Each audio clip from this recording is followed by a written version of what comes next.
Number 1. Amy Mihaljevic. On October 27th, 1989, Amy finished school at Bay Village Middle in Ohio. Rather than ride the bike she had used to get to school, Amy rushed to catch up with her friend Olivia. Earlier in the day, the two had attended a school assembly together for a discussion on the dangers of strangers.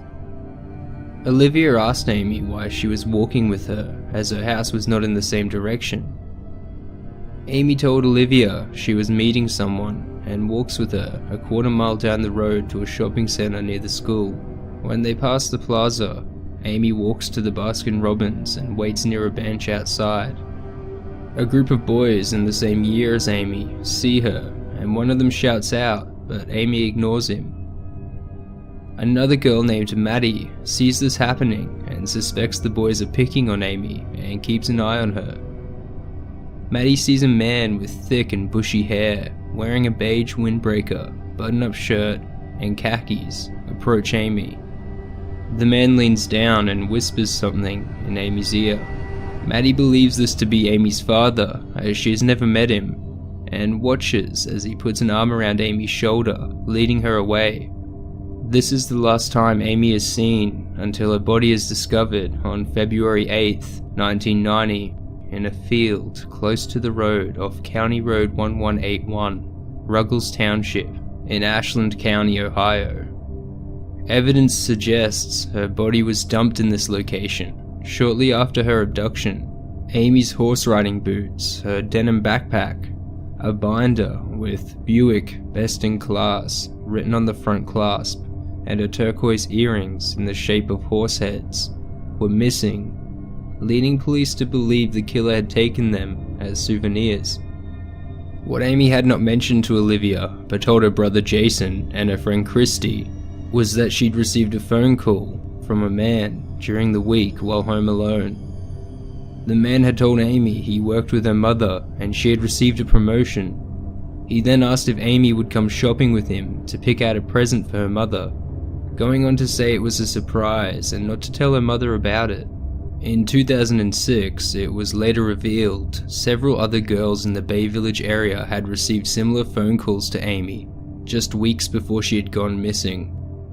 The man would attempt to use the same lines, claiming that he worked with the girls' mothers and he needed help buying a present to celebrate her promotion.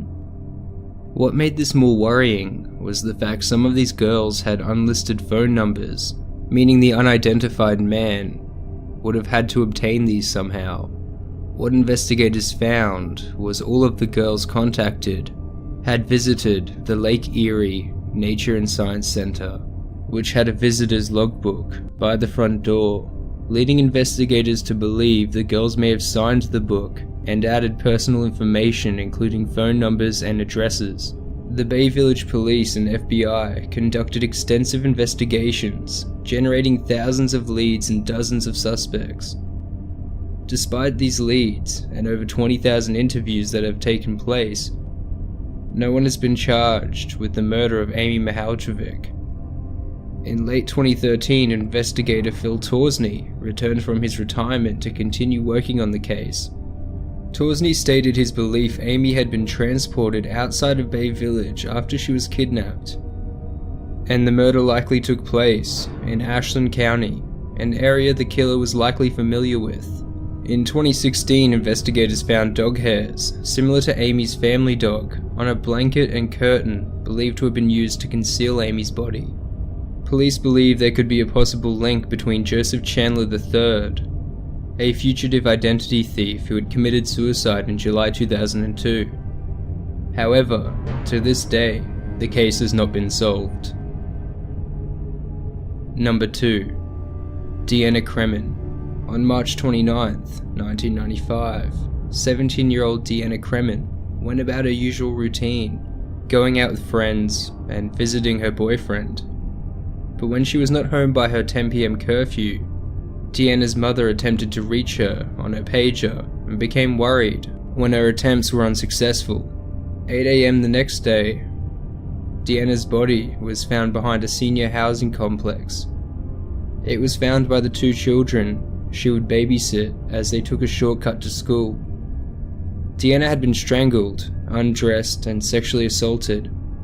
Police investigations led to 3 suspects, the first being her teenage boyfriend, who claimed to have walked Deanna home the night before she was murdered. Deanna's mother believed it strange the boyfriend did not walk her all the way to the front door as he usually would. Instead, the boyfriend claimed to have only walked her halfway to the door before leaving. The second suspect was a male member of the Somerville Fire Department, twice Deanna's age. Deanna's friends told police the man had taken a keen interest in Deanna, but whether the police investigated any further or cleared the man is unknown. The third suspect in the case is an unidentified man, believed to have been seen in the area where Deanna's body was found. The man's height was described as being between 5'9" and 5'11", and roughly weighing about 160 to 170 pounds. Despite these suspects, police never charged anyone in relation to Deanna's murder, prompting hundreds of people to march through Deanna's old neighborhood in October 2006, demanding justice. Each year, Deanna's family erects a billboard offering a reward for information about the killer. At the bottom of the billboard, it is written, "You know what you did to me. How much longer must I wait? Please help me make my time in heaven restful." Over the years, the reward has grown from $10,000 in 1995 to $50,000 in 2014, but is still yet to be solved. Number 3. Peaches.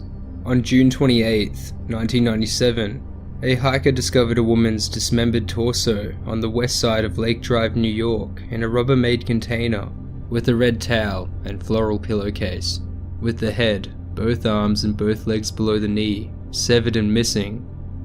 A tattoo of a heart-shaped peach with a bite taken out of it and 2 drops falling from its core was all the investigators had to go on.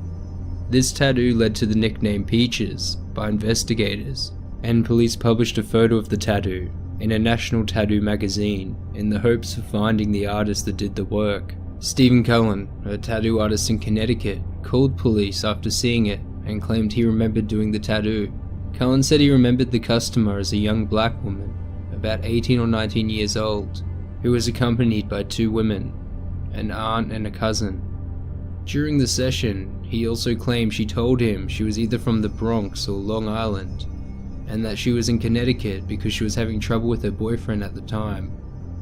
It is possible the woman had other tattoos on her arms or lower legs that the killer did not want found. On December 13th, 2016, Long Island Press reported the local authorities had positively identified skeletal remains, previously referred to as Jane Doe 3, found at Jones Beach State Park in 2011. These remains belonged to Peaches.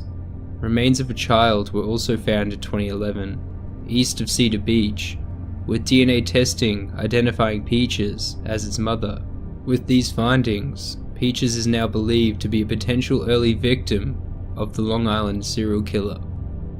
A similar case to Peaches was that of Cherries, who was found in March 2007, when another dismembered female torso was found with a tattoo of 2 red cherries on a green stem located on her right breast. The torso was found in a suitcase in Harbor Island Park, New York.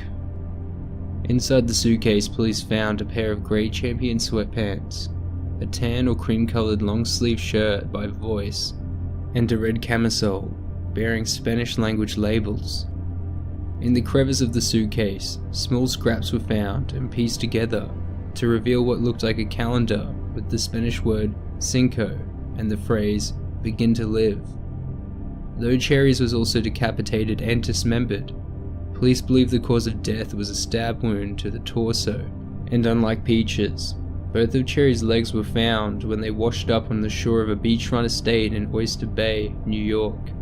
Unfortunately, police were unable to identify the original location the body was dumped, as they claimed since the torso floated onto the beach as storm-fed floods hit the region, it could have originated from almost anywhere. The Cherries case also remains unsolved.